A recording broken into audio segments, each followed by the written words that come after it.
Hello les amis, je vous retrouve pour une nouvelle vidéo sur le football et la Ligue des Champions 2025-2026 et je vais vous présenter le débrief en statistique du match Sporting Portugal contre Arsenal, un match qui avait lieu ce mardi 7 avril 2026 pour le compte des quarts de finale aller et c'est Arsenal qui fait la bonne opération en gagnant le match 1-0.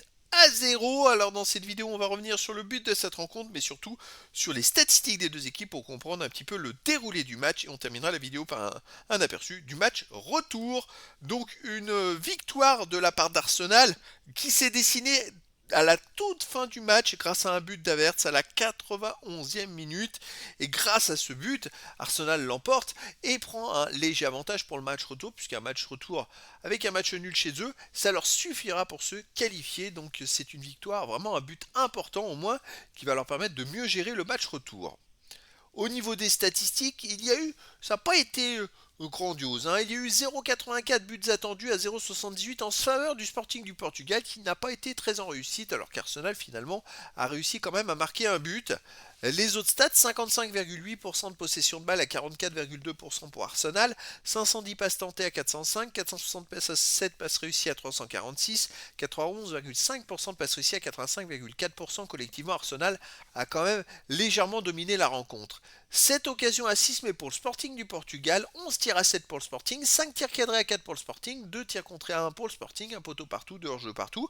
Et oui, le Sporting du Portugal n'a pas démérité. Ils ont même eu des statistiques légèrement supérieures à celles d'Arsenal, mais c'est eux qui ont perdu 1-0.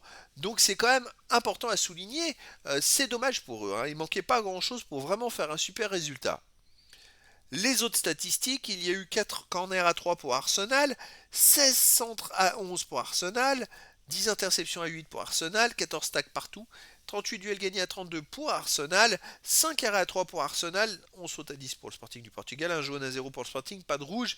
Là aussi, quelques statistiques en faveur d'Arsenal qui justifient un petit peu leur victoire.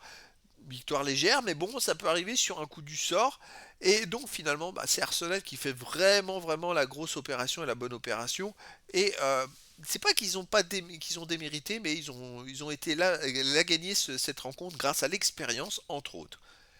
Alors prochaine rencontre, ce sera le quart de finale retour qui aura lieu le 15 avril. On switch entre les jours mardi-mercredi, puisque cette fois le 15 avril ce sera un mercredi et donc ça va se jouer le match retour à Arsenal. Donc voilà, c'était le débrief en statistique du match Sporting Portugal contre Arsenal, un match qui s'est terminé par la victoire d'Arsenal à l'extérieur, 1-0. Voilà les amis, je vous dis à très bientôt pour une nouvelle vidéo.